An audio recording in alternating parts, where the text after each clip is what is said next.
Okay, welcome back to our next lecture in fluid mechanics. And today our lecture is going to be energy losses. What are these energy losses?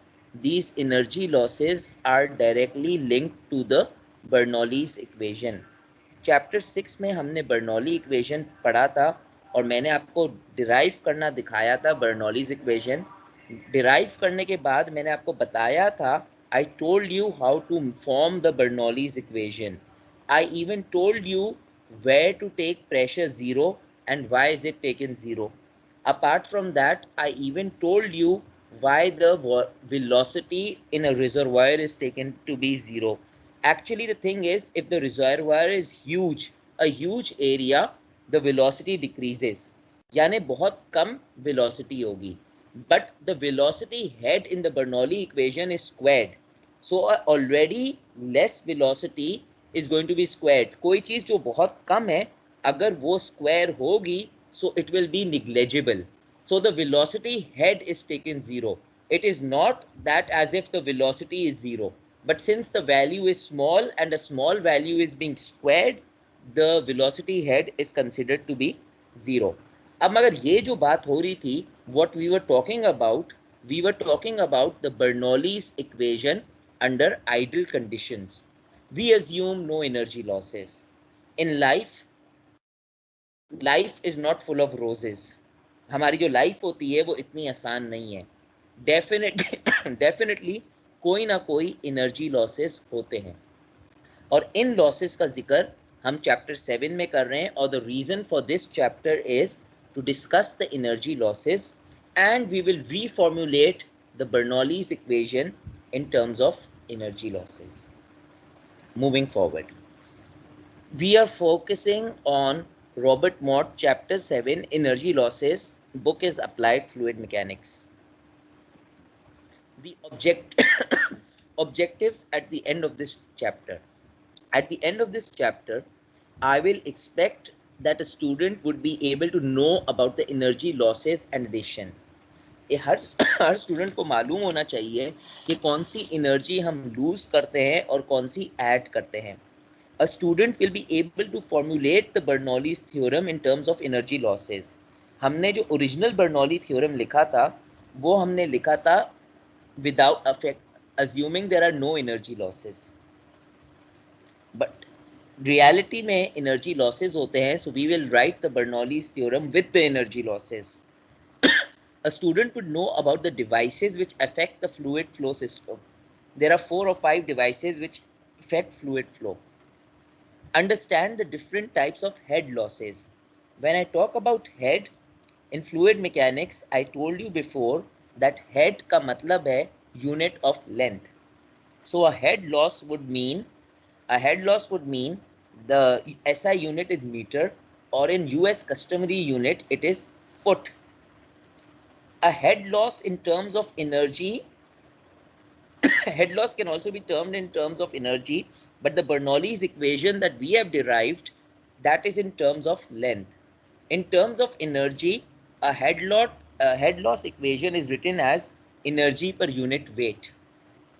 We will discuss about those units in a bit. Then you, as a student, you should be able to solve complex problems relating to energy losses. Be able to read data from literature and in order to solve the complex problems and extract your useful information. इसका मतलब ये हुआ, आपको chapter 6 में मैंने आपको fluid data extract करना सिखाया था from tubings, from pipes, from other sources. You need to extract them. You should then, that is was the first portion of this chapter. The second portion of this chapter deals with knowledge about power. You should be able to know the equation for the power required by the pumps and motors and efficiency in the calculations. ये आपको मालूम होना चाहिए कि एक pump और motor जो devices होती हैं उनका पावर किस तरह कैलकुलेट करते हैं and how is power related to energy, और इनके एफिशिएंसी और कैलकुलेशंस करना आना चाहिए. इसके बाद you should be able to relate the power required with the head weight flow rate and volumetric flow rate. यानी you should be able to calculate the power that is required keeping in mind the head जो उसका distance होता है, weight flow rate as well as volumetric flow rate. ये relation भी मैं आपको सिखाऊंगा। I will teach you this relation. Finally, you should be able to convert the power and energy from one form of units to another using suitable conversion. For example, you should know that how much is 1 watt in horsepower. इस तरह के relations आपको आने चाहिए. Moving forward, let's first of all talk about energy losses and addition. Like I said, in the Bernoulli's equation, we assume that there is no energy loss. One of the restrictions of Bernoulli equation was that no energy is being lost, no heat is being lost, there is no friction. But in reality, all of these things are happening. Some energy is being lost in the system, some energy is being added into the system. So there are various types of devices and components in a fluid flow system. हमारा जो एक fluid flow system होता है ना, उसके अंदर बहुत सारे devices and components होते हैं. इनके कुछ examples हैं. Pump is one type of device. Second type of device is a motor. Third type of device is a turbine. फिर आपके पास compressors. उसके अलावा you have valves, fittings and pipes. These devices occur in most fluid systems और ये तमाम devices either energy को add करते हैं या energy को remove करते हैं from the fluid. इसीलिए इस topic के अंदर you need to pay attention to your sign convention. अगर आपके पास एक ऐसा device हो जो energy को add करेगा, you will take that as positive. Conversely, if you have a substance which removes energy from your system, fluid flow system, you will use subtraction. They can also cause losses of energy from the fluid, which is highly undesirable. You do not want your energy to be lost, but these devices can either add the energy as well as remove the energy, causing losses. Moving forward, in this chapter, we will discuss the devices in conceptual and general terms. यानी हम सिर्फ एक general equation form करेंगे, pump के लिए, motor के लिए, generally solve करेंगे, या valves के लिए, उसका post-mortem नहीं करेंगे. In other words, we will not go into the depth. If we go in the depth, let us talk about a valve or a pipe fitting. If we talk about a pipe fitting, there is an elbow in a pipe fitting. Now the elbow can be at 90 degrees, elbow can be at 45 degrees, elbow can be at 180 degrees, elbow can be at 270 degrees. So there are different dimensions for that elbow. We are going in that depth of that elbow. This depth we are going in the later chapters, in chapter 9 and chapter 10. In chapter 7, we are just focusing, okay, fine, there's this pipe, there is a loss. We are not focusing how much is the loss and where exactly is the loss. ये अभी हमारे बस की बात नहीं है. इस वक्त हमारे बस की बात सिर्फ ये है कि हम एक जनरल एनर्जी इक्वेशन फॉर्मुलेट कर सकते हैं और हमें एक एनर्जी इक्वेशन फॉर्मुलेट करना आना चाहिए. तो बात समझ आई आपको? ये चैप्टर हम जनरल टर्म्स में करेंगे और काफी आसान चैप्टर है, but you just need to follow a few rules. अब बात करते हैं, let us talk about the devices which affect the fluid flow system. The first device that I mentioned was a pump. A pump is a mechanical device which will add energy to a fluid. यानी आपका जो pump होता है ना, वो fluid के अंदर energy को ऐड करता है. जो फ्लूइड मोटर्स होती हैं, that is they work in a principle opposite to the pump. वो क्या करती हैं? They are devices which remove energy from your fluid. जो भी आपकी एनर्जी है आपके फ्लूइड की, आपकी फ्लूइड मोटर्स उनको रिमूव कर देंगी. Then we have a third type of energy factor which is being affected is the fluid friction. A fluid in motion will offer frictional resistance to a flow. Any fluid which is under motion will definitely offer a frictional resistance to the flow. If you remember your chapter 2, there was a chapter called Newton's law of viscosity. And how was the viscosity defined? Viscosity was the resistance to the fluid motion or fluid flow. So that viscosity is the fluid friction. So in this friction, part of the energy is converted to heat. When there is resistance, your fluid is carrying energy. Some of it is converted into heat, and this heat will dissipate to the walls of the pipe. आपका pipe होता है ना, आपके system में pipes लगे हुए होते हैं. I told you about two types of common pipes that we talked about, the schedule 40 and the schedule 80. There are multiple schedules from 10 to 160. So part of your energy is converted to heat which dissipates to the wall of the pipe where the fluid is flowing. यानी जिस pipe में आपका fluid flow कर रहा है उधर आपकी कुछ एनर्जी जो है वो हीट के फॉर्म में डिसिपेट हो जाएगी. The magnitude of energy loss depends upon the parameter.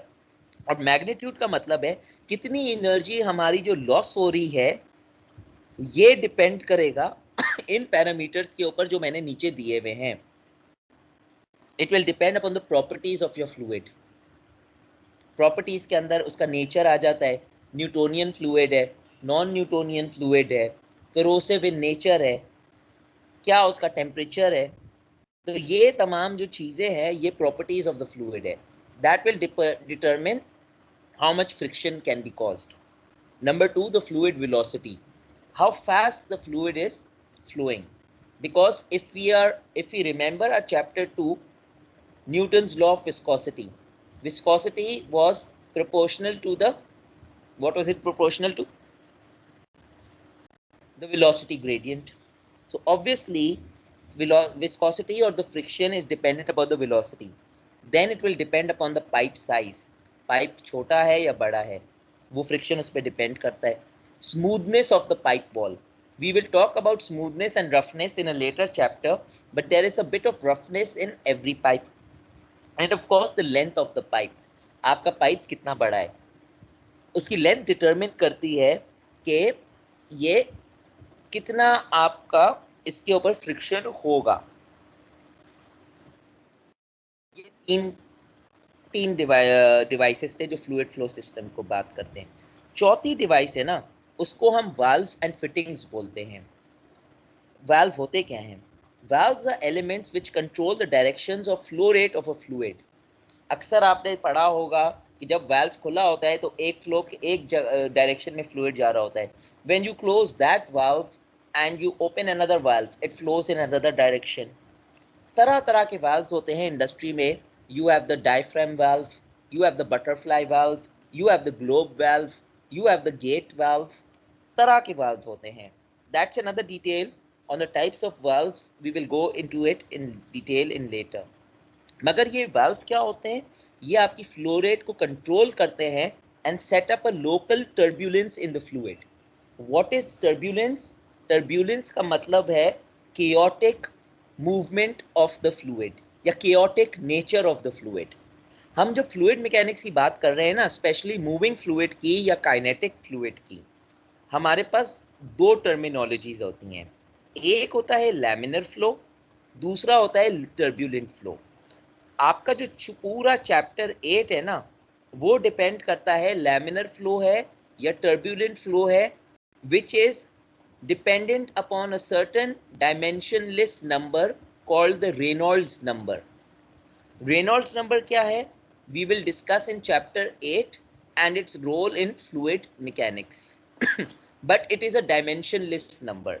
Dimensionless number का मतलब ये होता है it is a number which has no units. 3 or 4 parameters 4 parameters make up the Reynolds number. But the units of all these parameters are going to cancel out and ultimately the Reynolds number has no parameter, it is a dimensionless number. तो ये we will discuss whenever there is a restriction, कोई ना कोई restriction होगा आपके valve और fittings में, आपके pipe में. So there is a change in velocity or a direction of flow, and when the change in velocity takes place, there are energy losses. So in a large system, the energy losses due to valves and fittings is usually small. अगर आपका system large है ना, तो ये जो component है ना, fittings और valve का, इसका जो energy loss हो रहा होता है, वो बहुत कम होता है compared to other frictional losses in the pipe. Frictional losses in pipes is significant to the energy compared to the energy losses due to valves and fittings. So ये जो energy losses होते हैं ना, because they are insignificant compared to the friction, we call them as minor losses. So let's have a little recap. हमारे recap में हमने क्या बात की? हमने बात की कि कुछ devices होते हैं जो आपके fluid system को affect करते हैं, या तो addition करते हैं या removal करते हैं energy के लिए. हमारे पास जो 4 main components हैं जो आपके fluid flow को affect करेंगे. सबसे पहला pump है. Pump adds the energy. दूसरा क्या है? Motor. Motor removes the energy from the fluid similar to the function of a turbine. तीसरा क्या है? तीसरा है your friction. यहाँ पर हमने बात की थी ना fluid friction. Fluid friction आपके पाइप में, फ्लो में. और चौथा क्या है? चौथा क्या है? valves and fitting के अंदर, जिसके अंदर minor losses होते हैं compared to your fluid friction. तो ये 4 चीजें हैं जो fluid flow को इफेक्ट करती हैं और करेंगी. अब बात करते हैं एनर्जी लॉसेस और एडिशन के. Energy losses and addition in a system are accounted for in terms of head. In chapter 6, we derive Bernoulli equation. Bernoulli equation in terms of head हमने derive किया था. जैसे जब ओरिजिनल हमने Bernoulli equation derive किया था तो उसके यूनिट जूल्स में आ रहे थे या न्यूटन मीटर में आ रहे थे. क्यों? क्योंकि हमने बर्नौलीज इक्वेशन डिराइव किया था from 3 types of energy: the kinetic energy, the potential energy, the pressure energy. The unit of energy is joule. But while we were deriving that, I also divided a weight component in every point of the Bernoulli equation, because weight was constant in all the variables which made the Bernoulli's equation. When you divide your energy by weight, you get the units of length. Length के unit होते हैं और fluid mechanics में this is defined as head. So I repeat, fluid mechanics में head जो होता है ना, that is simply your energy divided पर unit weight of the fluid. तो एक छोटा सा एग्जांपल ले लें. एनर्जी के यूनिट्स क्या होते हैं? एनर्जी के यूनिट होते हैं जूल. जूल का दूसरा यूनिट होता है newton metre. Energy upon weight अगर करें तो वेट का यूनिट क्या होता है? Newton. Newton metre divided by newton, आपके पास सिर्फ बचा metre. That is the unit of head. Similarly if you take it into the US American system, American system में एनर्जी का यूनिट क्या होता है? जैसे न्यूटन मीटर होता है ना, वहां पर हो जाएगा पाउंड फोर्स फुट, और वेट का यूनिट क्या होता है? Pound force. Pound force and pound force will cancel out, and the unit that you're left with is foot. So it is clearly known that head is in terms of the unit length. Head क्या है? I have showed you energy per unit weight. The abbreviation for head in terms of energy losses and addition is denoted by the symbol H. जब हमें abbreviate दिखाना है ना head losses का या head के symbol का, तो हम उसको H से signify करते हैं. Let us take a look. Terms used for different types of head losses या addition.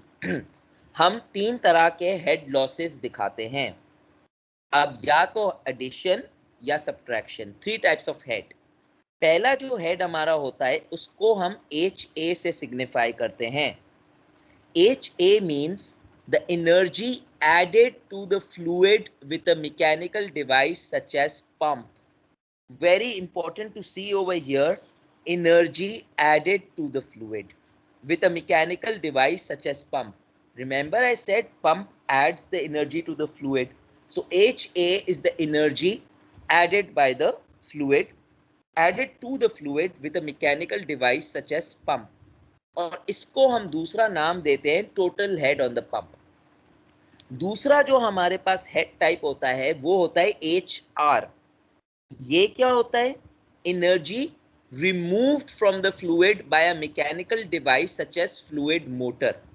मैंने आपको पहले भी बोला था, a motor plays the opposite role towards the pump. A pump adds energy to the fluid, a motor will remove energy from the fluid. So HR is signified by the energy removed from the fluid by a mechanical device which can either be a motor or it can be a turbine. तीसरी जो component होता है उसको हम HL बोलते हैं। HL हमें क्या सिग्निफाई करता है? HL signifies the losses from the system due to friction. आपके सिस्टम के अंदर पाइप्स होते हैं, वाल्व्स होते हैं, फिटिंग्स होती हैं, इन तमाम चीज़ों में फ्रिक्शन होते हैं या जिसको हम माइनर लॉसेस कहते हैं। तो वो जो माइनर लॉसेस हैं वो HL से सिग्निफाई किया जाता है। तो कितने टाइप्स ऑफ हेड हो गए हमारे पास बच्चों? Three types of head. The first head is the head created by a mechanical device such as pump in which there is addition of energy. The second one is the head created by the removal of fluid by a mechanical device, HR. The third one is the minor losses in fluids, fittings, pipes, the valves. That is signified by the HL. अब आगे ये देखें, at the moment heat effects are being neglected as they are negligible in the problems.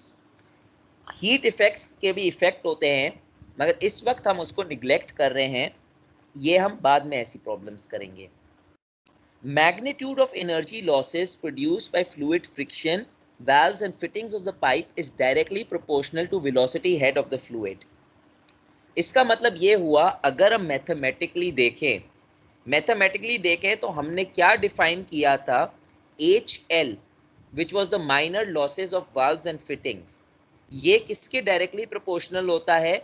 ये directly proportional होता है velocity gradient of the fluid. और आपको मालूम है पहले कि वेलोसिटी हेड या वेलोसिटी ग्रेडियंट क्या होता है?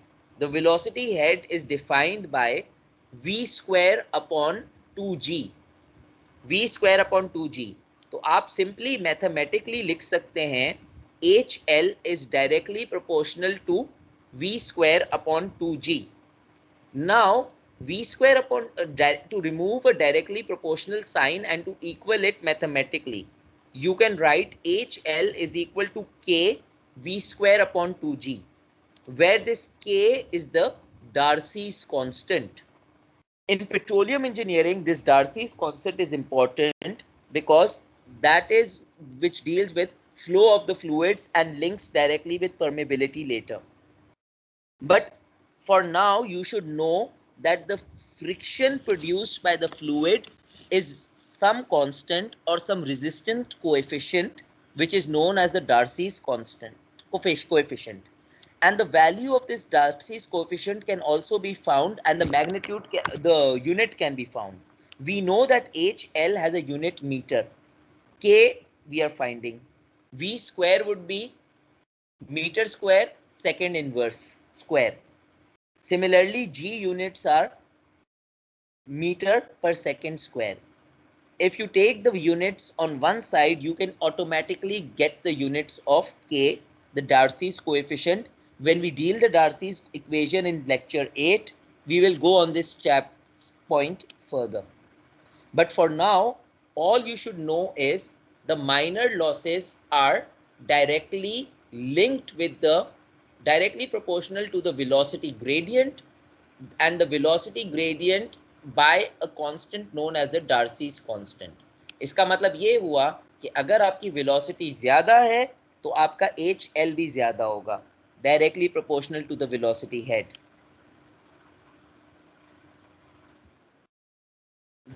The general equation, energy equation, can be expressed in terms of Bernoulli's equation. It makes it possible to solve problems in which energy losses and energy occur. ये जो आपका energy equation है ना, ये जब बनता है तो आप एनर्जी प्रॉब्लम सॉल्व कर सकते हो. कैसे बनता है? Please follow me. मैंने आपको पहले सिखाया था कि जब आप बर्नौलीज इक्वेशन लिखते हैं, you assume the conservation of energy principle. What goes in comes out. So अगर आप एनर्जी देखे जाए यहाँ पर, there is something which is going into this pipe, जिसको हम बाद में अभी बात करेंगे, and there is something coming out in this section of the pipe. You know the laws of continuity equation that at one time it is applied to two sections. You also know that the flow rate in the continuity equation is the same. तो अगर हम दो section की बात करते हैं and you need to go in the direction of flow, तो how do you solve it?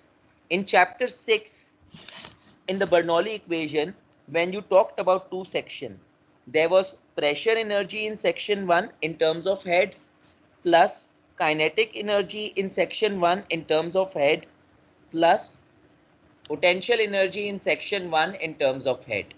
Similarly, it was done for section 2. तो अगर हम सेक्शन 1 की बात करें तो आपने अपने पुराने बर्नौली इक्वेशन में देखा था कि सेक्शन 1 में इन टर्म्स ऑफ हेड क्या बना था? P1 upon gamma plus Z1 plus V1 square upon 2G. Similarly section 2 में क्या बना था? P2 upon gamma plus Z2 plus V2 square upon gamma upon 2G, sorry, V2 square upon 2G. अब अगर पुराना बर्नौली इक्वेशन देखा जाए और ये पाइप्स देखे जाएं, you can clearly see that there are three devices in this diagram which will affect the flow of the fluid. The first is the pump. It says here pump, and pump के अंदर कौन सा head होता था? HA. The second is the valve, and the valve and fitting के अंदर minor losses होता था. We can signify this by HL. There would be HL in this valve, there would be HL in this elbow or the pipe minor fitting. And the third one is the motor. The motor is defined as the fluid which removes energy, and we signify it by HR. यानी section 1 और section 2 के बीच में ये तीन चीजें हैं. And when we are forming the energy equation, we are forming it in terms of flow, because these things happen after 1, while the energy is flowing from 1 to 2. They come on the side 1 and not on side 2. It depends in the way the energy is flowing or the fluid is flowing. अब आपको ये भी याद रहना चाहिए कि मैंने आपको बताया था कि कोई चीजें ऐड होती हैं, कोई चीजें सब्ट्रैक्ट होती हैं. HA जो है पंप की, वो हमेशा ऐड होती है. HR जो मोटर का कंट्रीब्यूशन है, that is always subtracted. And lastly, HL, the minor losses. Over there, energy was being removed, so that is also subtracted.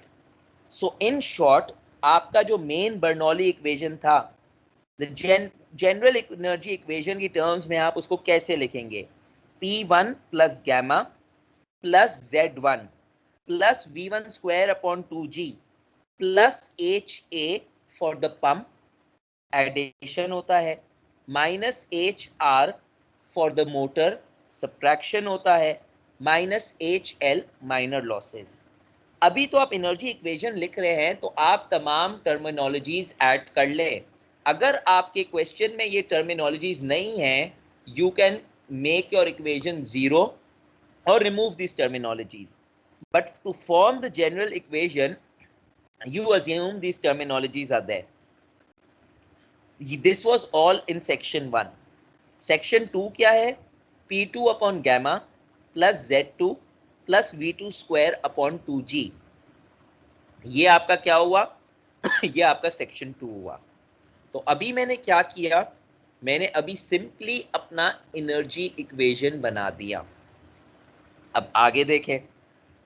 Like the Bernoulli theorem, each term in the above unit has units of energy per weight. आपको मैंने थोड़ी देर पहले बताया था, energy per unit weight is nothing but the head. यानी उसके जो units आएंगे वो या तो आएगा मीटर या वो आ जाएंगे newton metre divide by newton, energy divide by weight. If it is newton metre divide by newton, newton and newton cancel out, आपके पास सिर्फ मीटर रह जाएगा, unit of head. US units के अंदर pound force and pound force will cancel out, आपके पास बच गया ओनली फुट. तो ये बात तो तय हो गई बच्चों कि हमारे पास जो यूनिट है वो यूनिट ऑफ हेड है, या तो मीटर होगा या फुट होगा. Then it is essential that the general energy equation is written in the direction of the flow, that is reference point on the left hand side of the equation to the right hand side equation. इसका मतलब ये हुआ कि जब भी आप energy equation लिखेंगे आप उसको फ्लो के टर्म्स में लिखेंगे. If your energy is flowing from region 1 to region 2, आप उसको 1 से 2 के अंदर लिखेंगे. 2:1 नहीं लिख सकते. ये बच्चे अक्सर गलती करते हैं कि वो उसको 2:1 लिख दें. इसीलिए फ्लो मेरा जा रहा था सेक्शन 1 से 2 और फ्लो के अंदर ही पंप ऐड हो रहा था, मोटर ऐड हो रही थी, वाल्व ऐड हो रहा था. इसीलिए ये 3 कंपोनेंट मैंने सेक्शन 1 में लिखे और इन 3 कंपोनेंट की वजह से पंप का जो एनर्जी थी वो ऐड होती है पॉजिटिव वैल्यू प्लस एच है. वाल्व की जो माइनर लॉसेस होते हैं energy removed minus H L, और मोटर भी क्या करता है energy removes from the fluid, so minus H are.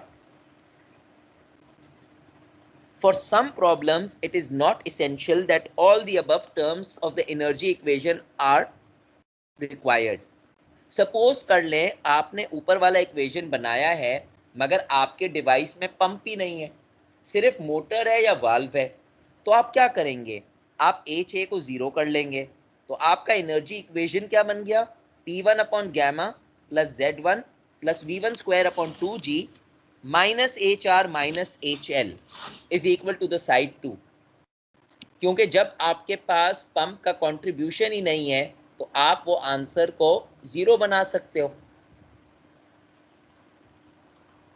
If the energy losses are so small, assume कर लें कि आपके एनर्जी लॉसेस इतने स्मॉल हैं कि आप उनको 0 कंसिडर करते हो.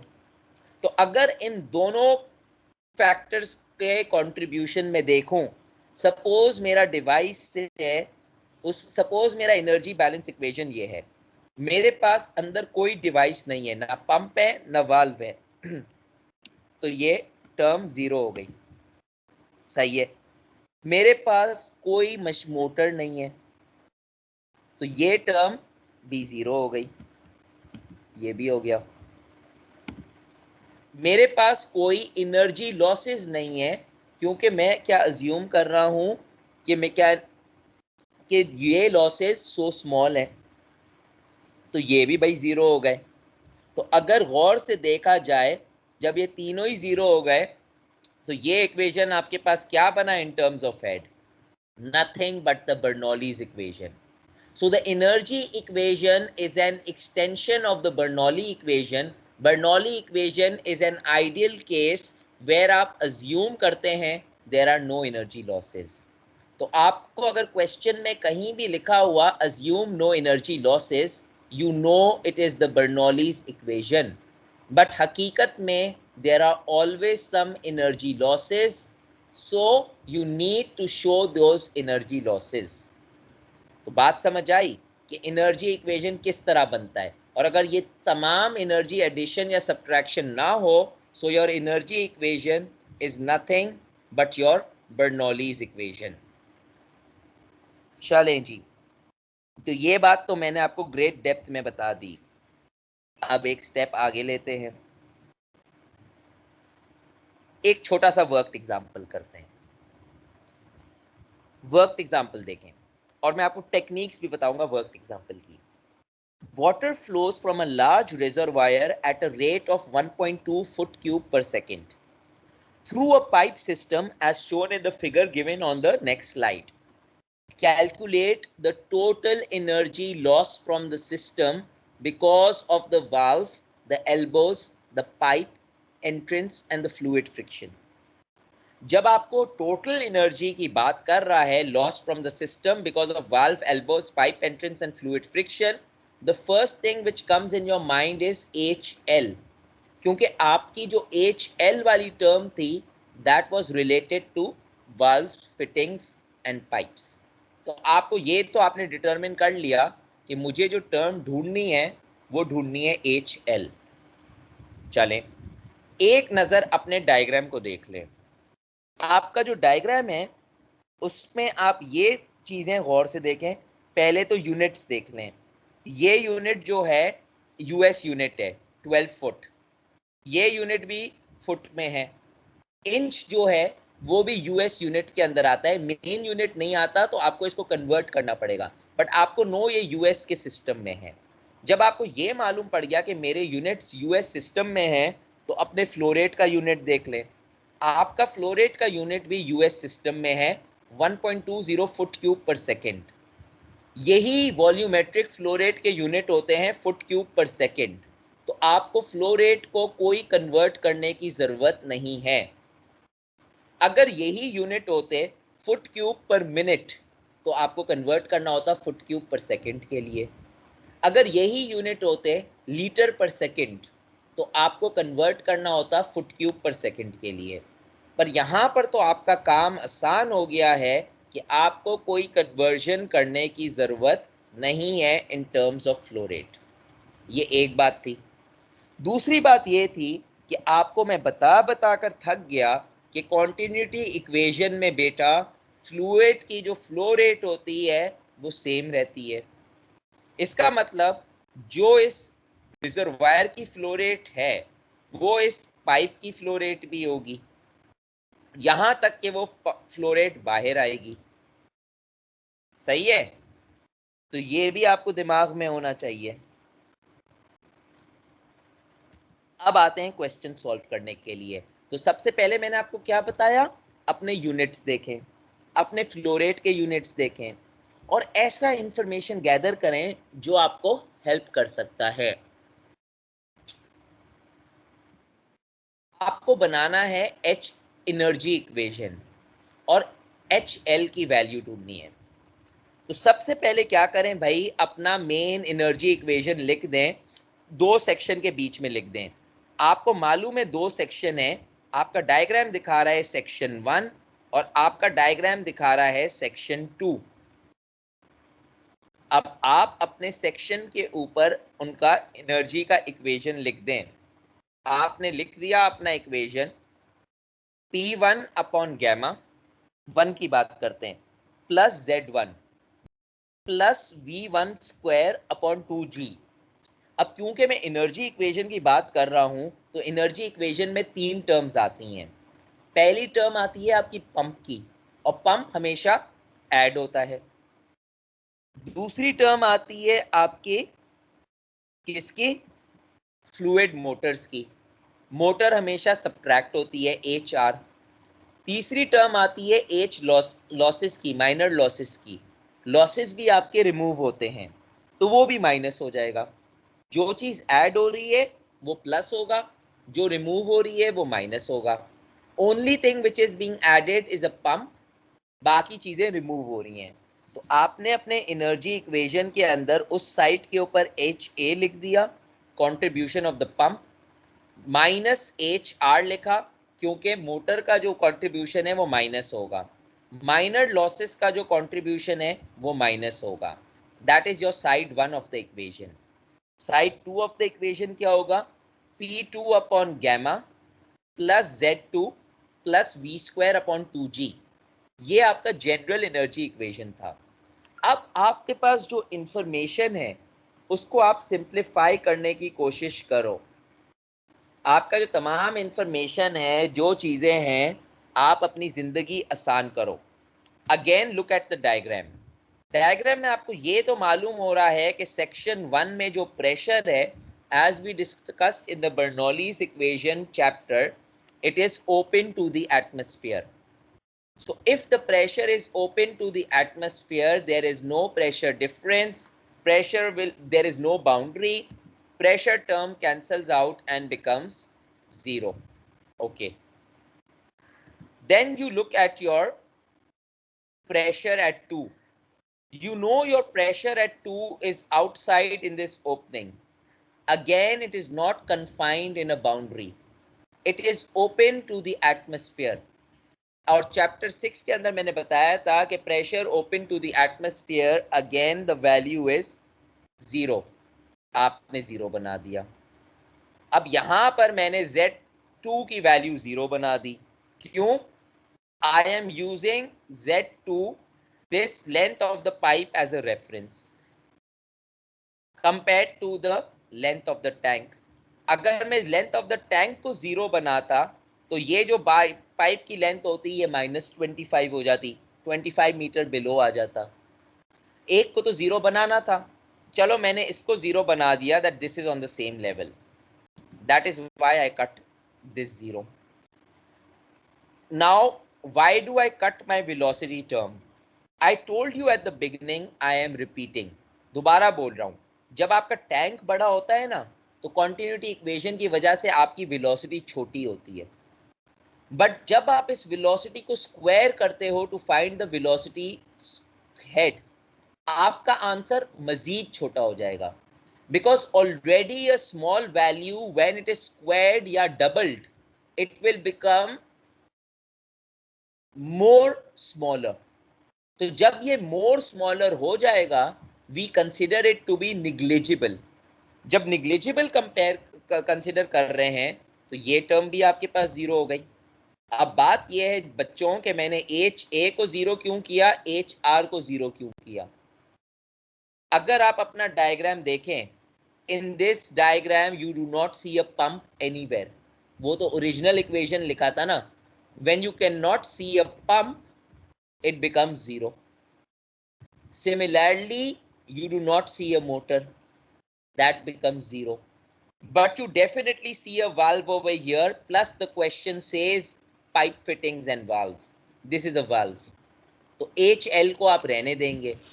And since addition होता है, removal of energy होता है, minor losses होते हैं, ये minus HL हो जाएगा। Z1 आपका 25 फुट है। अगर आप रेफरेंस फुट से यहां तक देखें तो 13 फुट है। यहां देखें टॉप तक जहां आपका सेक्शन 1 एंड हो रहा है, 25 फुट है। तो जनाब, जब आपने सारी चीजें कैंसिल आउट की, आपके पास सिर्फ रह गया ये equation, Z1 minus HL gives you everything over here is cancelled, V square upon 2G. There is only one unknown, V square, that can be calculated. अब यहां पर बात ये आ रही है कि अभी तक मैं बोल रहा था कि G की वैल्यू जो होती है वो 9.81 होती है। यहां पर मैंने 32.2 क्यों किया? अगर क्वेश्चन देखा जाए, this question is under your American system, US system. Chapter 1 दोबारा जाकर खोलिएगा, basics of fluid mechanics. Chapter 1 में मैंने आपको कहा था, जब हम US सिस्टम की बात करते हैं और एक्सेलरेशन की कभी बात आती है, there is something called GC for your unit consistency, and your answer of G is divided by that value GC 32.2। मैंने आपको ये भी बताया था कि मास रिलेटेड प्रॉब्लम्स जो होते हैं ना, जिधर मास चाहिए होता है, जैसे काइनेटिक एनर्जी या पोटेंशियल एनर्जी जिधर जी की वैल्यू होती है, तो वहां भी आप अपने आंसर को 32.2 से डिवाइड करते हैं।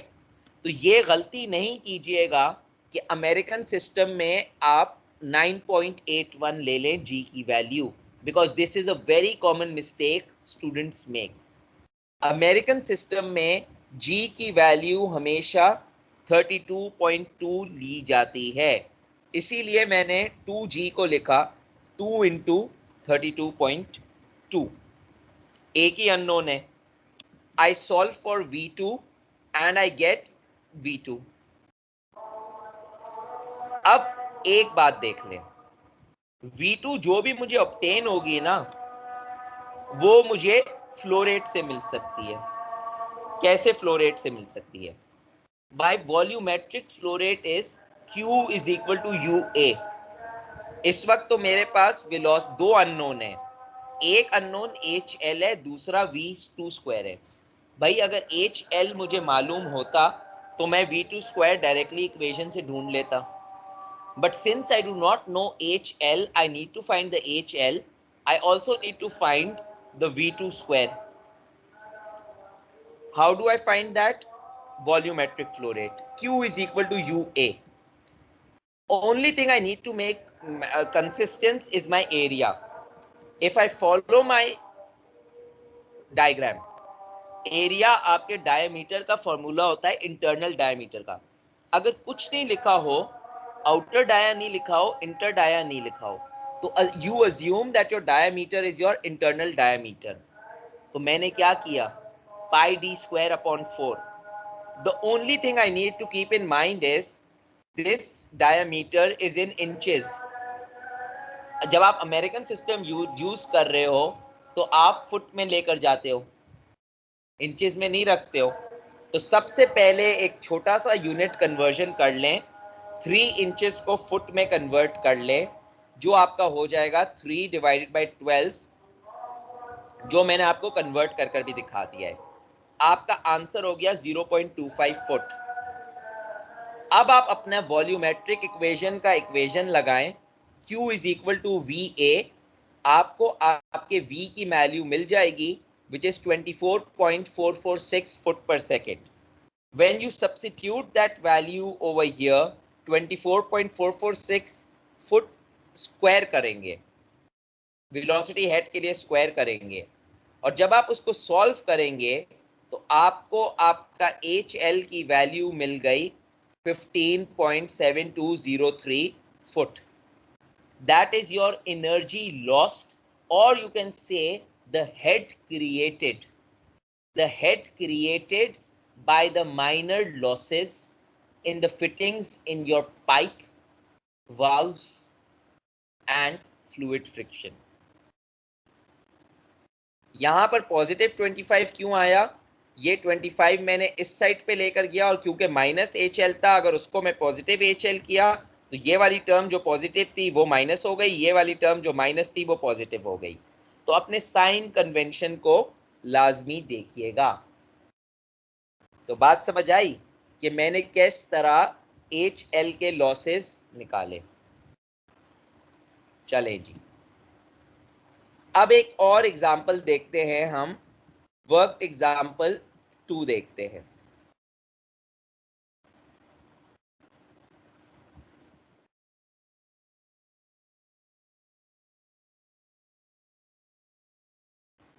Now when we follow or take the example of worked example 2, look at the data given to us.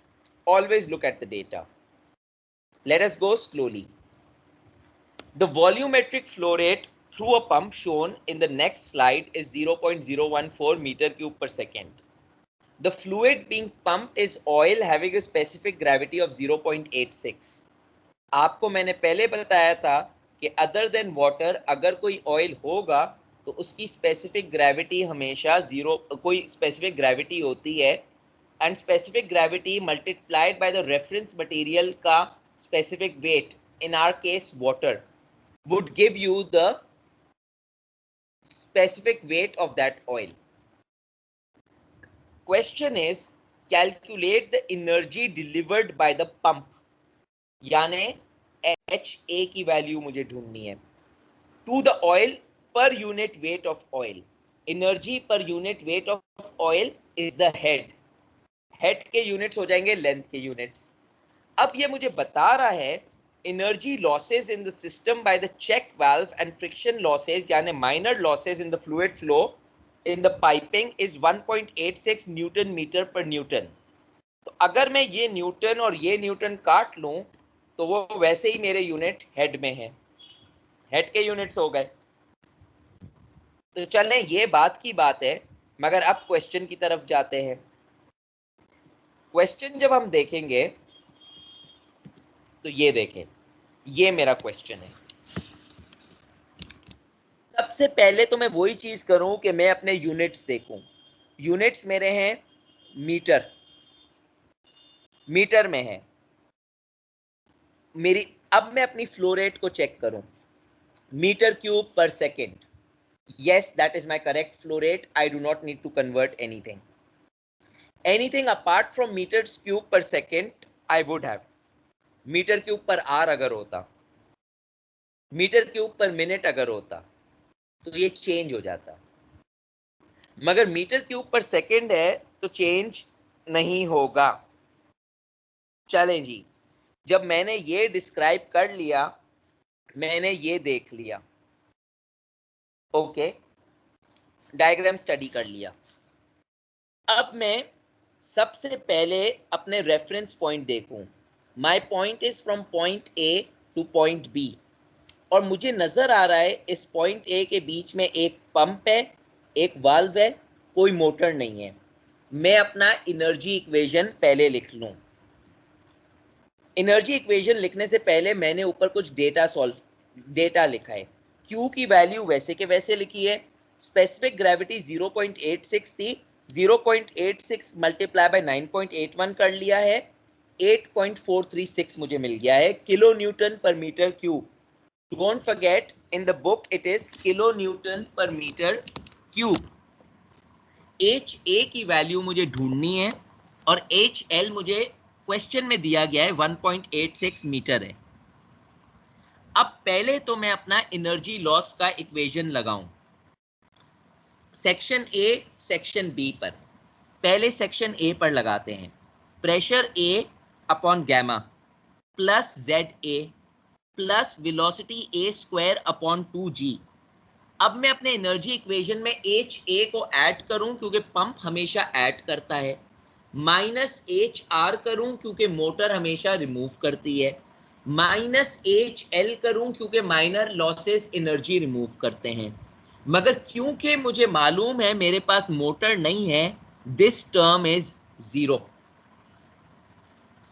दूसरी साइड के ऊपर pressure of B upon gamma plus ZB plus VB square upon 2G।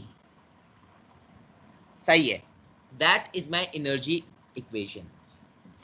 अब इस diagram को understand करें। आपको मैंने बताया था कि डायग्राम जो है उसको देखने के लिए आप ये देखें कि मेरा जो सिस्टम है ना, ये दो पाइप से बन रहा है।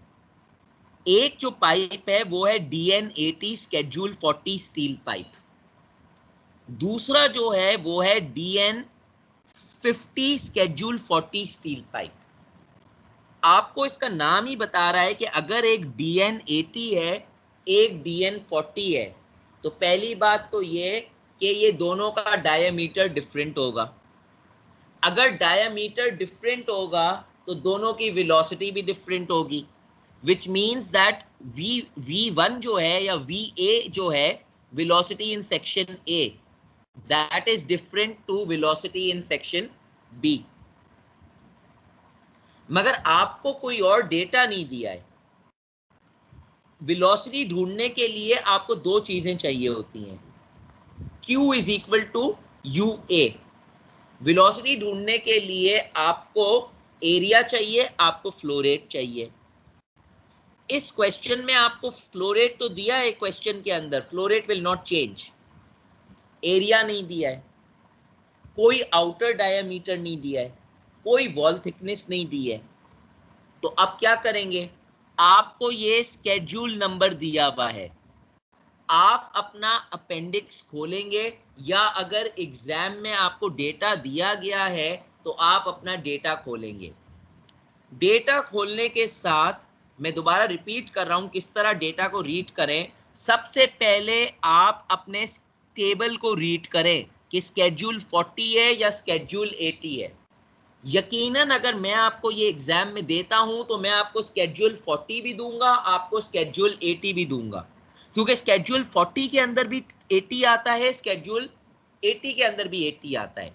So first of all you read this thing where my mouse is moving, schedule 40। Okay, आपने रीड कर लिया कि स्केड्यूल 40 आपकी टेबल है, वेरी गुड। अब आप क्या करेंगे, आप देखेंगे कि मेरा जो एंट्री पाइप है उसका जो डीएन है वो 80 है। अगर आपको पूरी टेबल गिवन है, यहां पर पूरी टेबल गिवन है, आप 80 पे जाएंगे, 80 पे आप उसकी एरिया रीड करेंगे। अगर देखा जाए तो एरिया जो रीड है, फ्लो एरिया, वो 2 यूनिट्स के अंदर है, 1 मीटर स्क्वायर में है, 1 मीटर स्क्वायर में है, 1 फुट स्क्वायर में है। अगर अमेरिकन यूनिट्स है तो फुट स्क्वायर में रीड करें, अगर एसआई है तो मीटर स्क्वायर में रीड करें। 80 पे आपने देख लिया, आपके पास 4.768 into 10 to the power -3 metre है। आपने इस वैल्यू को जॉट डाउन कर लिया। आपने कहा कि DN 80 स्केड्यूल पे मेरी value 4.768 into 10 to the power -3 है। इसी तरह आपने DN 50 पे रीड कर लिया 2.168 इंटू 10 टू द पावर -3। ये देखें, DN 50 आपका है यहां पर, DN 50 इस पे आपने रीड कर लिया 2.168 इंटू 10 टू द पावर -3। ये मैंने क्यों लिखे, ये मैंने इसलिए लिखे क्योंकि मेरे पास बहुत सारे अननोन नहीं है इस बर्नौली इक्वेशन में।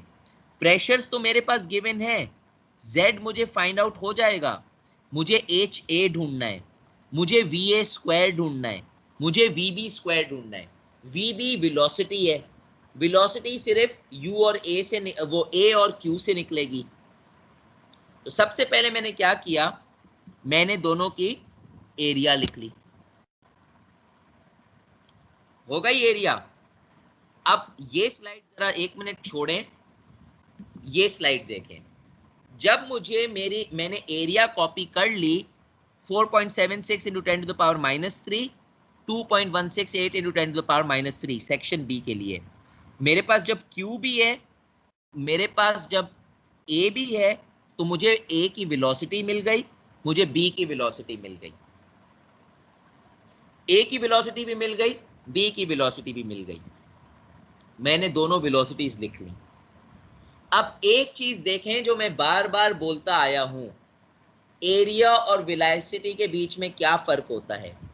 एरिया और वेलोसिटी के बीच में ये फर्क होता है कि अगर एरिया बड़ा है तो वेलोसिटी कम होगी। अगर आप सेक्शन ए का एरिया देखें तो ये है 4.768 इंटू 10 टू द पावर -3।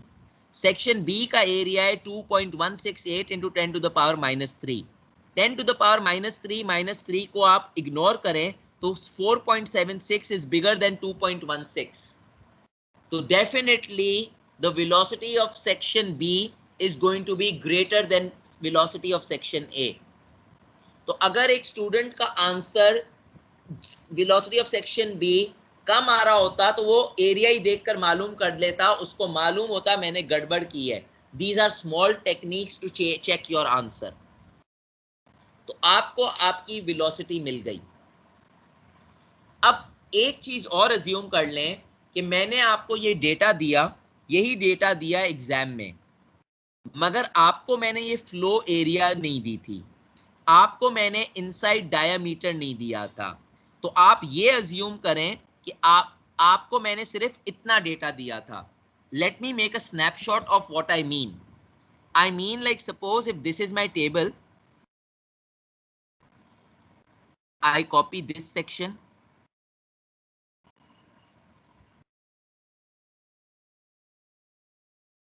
आपको एग्जाम में दिया गया था सिर्फ ये डेटा। अब आपको वेलोसिटी ढूंढनी है। अब क्या करेंगे?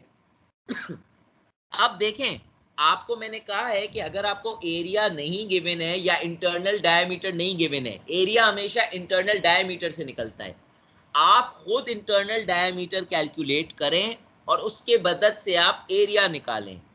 इंटरनल डायमीटर का फॉर्मूला भी मैंने आपको बताया हुआ है कि internal diameter is outer diameter minus 2 times thickness. आपके पास है DN50 और DN80 का शेड्यूल 40। अगर आप DN80 पे रीड करें तो आपका आउटसाइड डायमीटर 88.9 मिलीमीटर है, आपकी जो वॉल थिकनेस है वो 5.49 मिलीमीटर है। क्योंकि हम मीटर्स में डील कर रहे हैं, आप मिलीमीटर वाली वैल्यू रीड करेंगे। अगर हम फुट में रीड करते तो आप फुट वाली वैल्यू रीड करते या इंच वाली वैल्यू रीड करते और फिर कन्वर्ट करते। क्योंकि मेरा 80 के ऊपर 88.9 मिलीमीटर है और 5.49 मिलीमीटर है, मैं इंटरनल डायमीटर कैलकुलेट कर सकता हूं। कैसे कैलकुलेट कर सकता हूं? By using this formula, internal diameter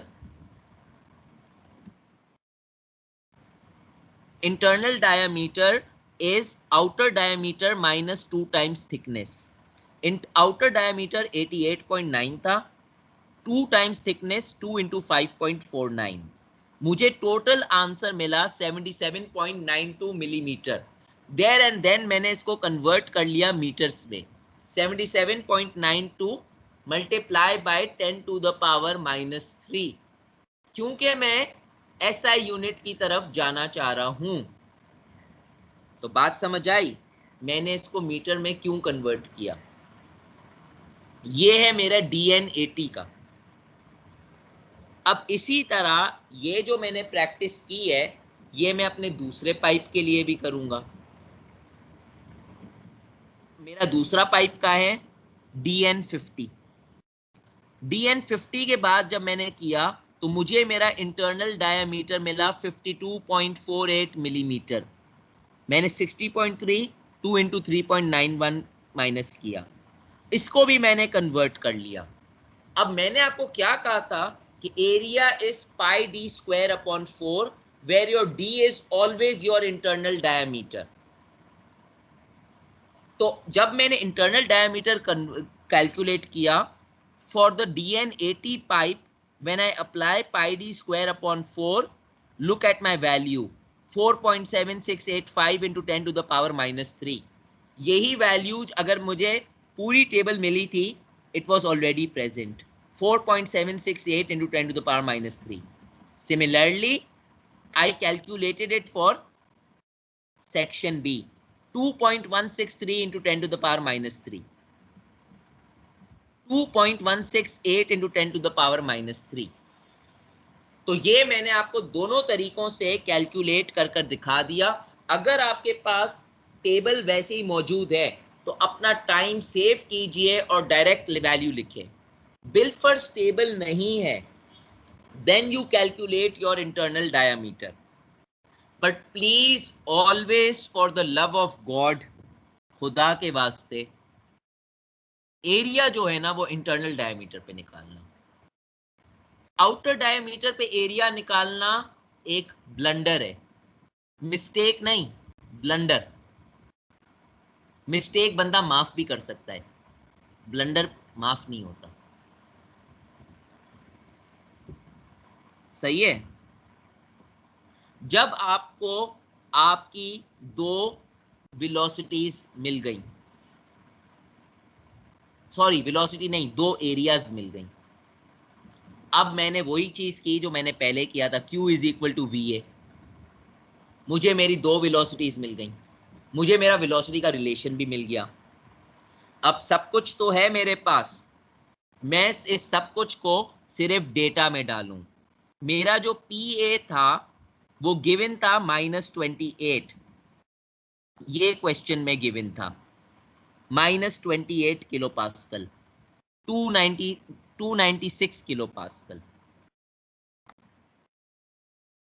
energy equation में जाऊं, minus PA upon gamma -28, 8.4366। Why is it 8.4366? पानी की स्पेसिफिक वेट मैंने मल्टीप्लाई किया है ऑयल के साथ. Please do not make a mistake of 9.81. Okay, plus ZA is 0. Why is ZA 0? I take my A point as the reference, 0. Okay, no problem. HA, भाई HA तो हमें ढूंढना है, तो HA को मैं वैसे के वैसा रखूंगा. माइनस HL, माइनस इसलिए आएगा because heat energy is being removed. 1.86 was given in the question that the minor losses are 1.86. Okay, is equal to 296 was pressure at B divided by 8.4336. 1 meter was the height from A to B.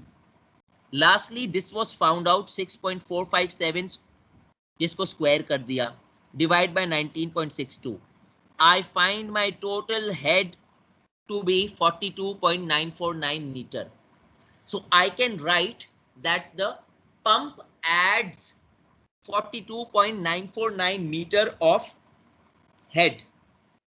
Yeah, in other words, I can write in terms of energy. The pump adds 42.949 Newton meter per Newton. That means this much energy per unit weight. तो बात समझ आई किस तरह मैंने head calculate किया. एक आखिरी चीज मैं आपको बताना चाहता हूं. यहां पर जो प्रेशर था ना, वो था किलो पास्कल्स में, और जो आपका स्पेसिफिक वेट होता है या डेटा होता है बुक में, that is kilo pascal per metre cube. Let me make it simpler for you.